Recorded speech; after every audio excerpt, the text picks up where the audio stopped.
jam. Let's just go for 5 more seconds, shall we? Yeah.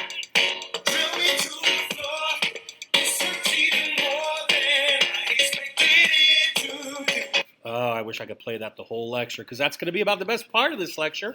Welcome, boys and girls. It's WhoWhom time. Yeah, it is that time. So hunker down. Let's do a little WhoWhoming. Starting right about, ooh, it's on in D. Yeah, how do you use those? And there he is, or there it is. Making his cameo in the nearest video. All right, so who or whom? You put them on your nominative and objective case T-chart.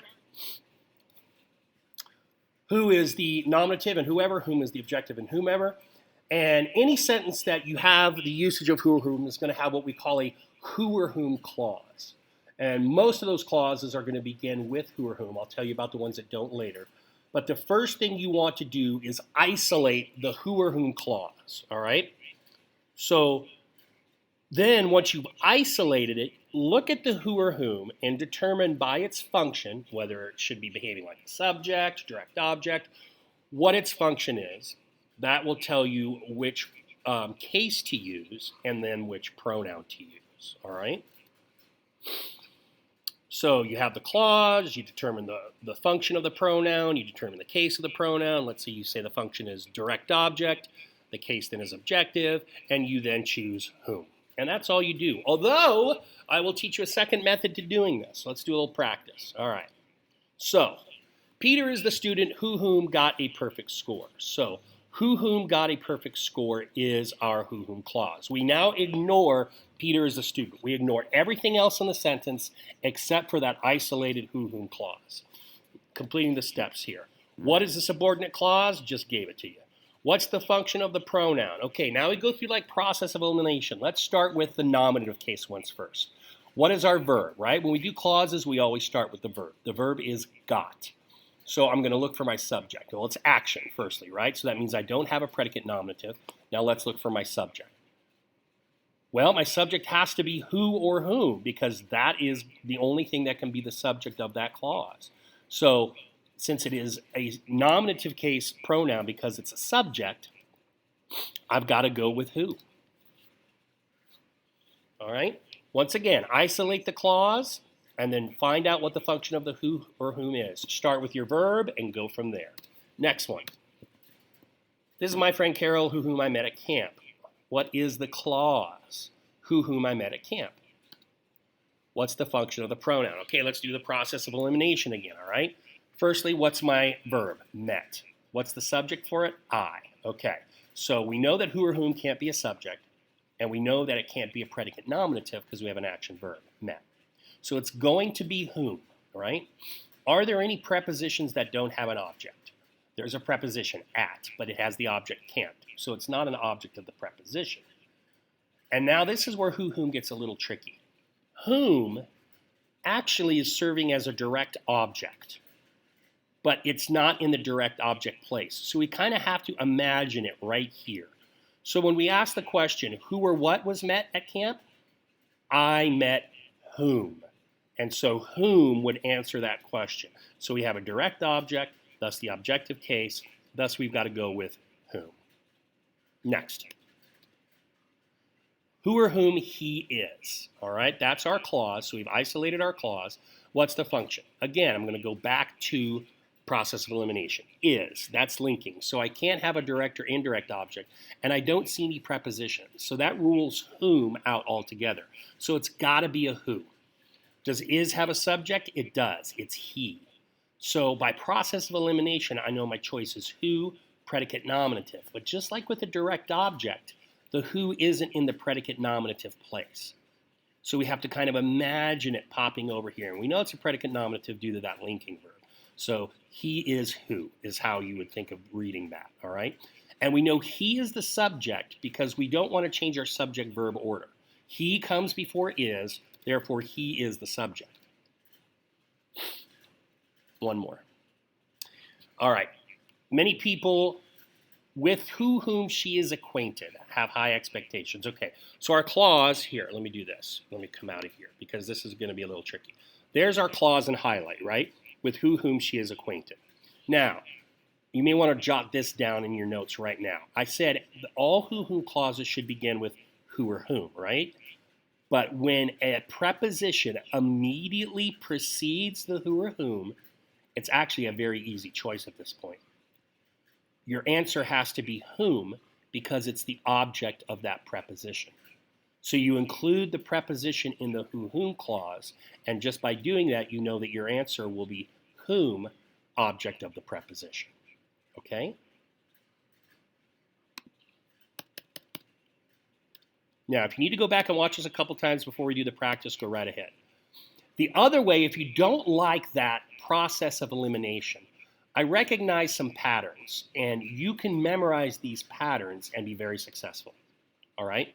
So, if in your isolated clause, who or whom is immediately followed by the verb, doesn't matter whether the verb is action or linking, if it's who or whom and the very next word is a verb, then your answer is always going to be who subject. If the pattern is who or whom followed by a noun or pronoun followed by an action verb, your choice is going to be whom direct object. And you might get things that creep in there, adjectives and stuff, but if that basic pattern, if those things appear in that order, who or whom, followed by noun or pronoun, followed by action verb, you're going to have whom direct object. If you have a who or whom immediately after a preposition, your choice is going to be whom, object of the preposition. If the pattern is who or whom, followed by noun or pronoun, followed by linking verb, your choice is going to be who, predicate nominative. Now, I don't have a pattern for indirect objects because they're very, very rare. Notice how small these who or whom clauses are. And to have an indirect object, you need to have a subject and a direct object.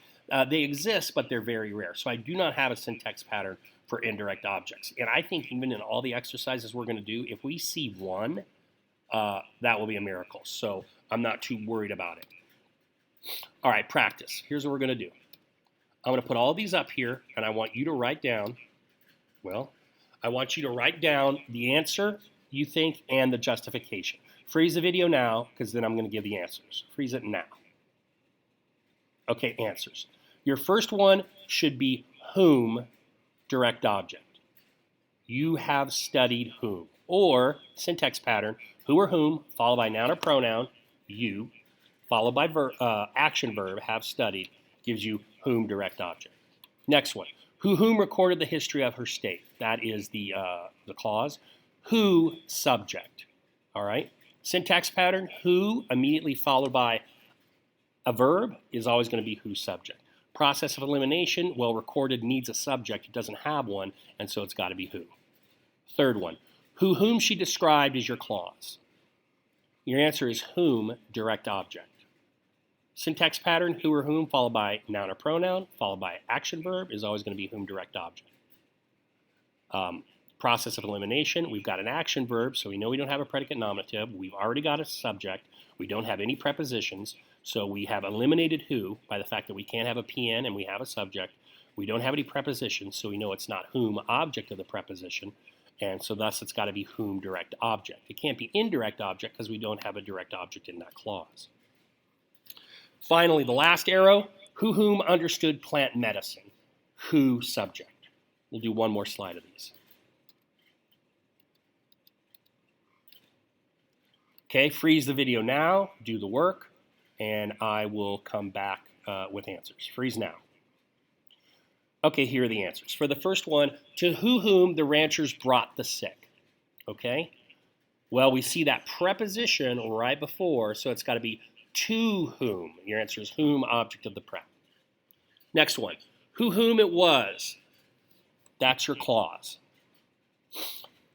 Well, we have a linking verb, so that gets rid of direct object and indirect object. There are no prepositions, so that gets rid of whom whatsoever.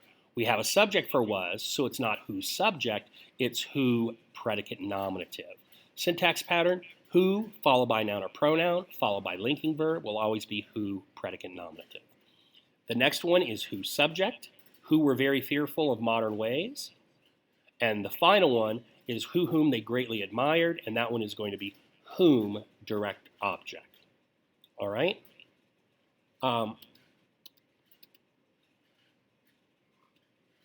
That's it. We're done. That's the lecture. But now we can start practicing some of this whom stuff, and we're out of here. Let me give you a little more old love and new love to go out to.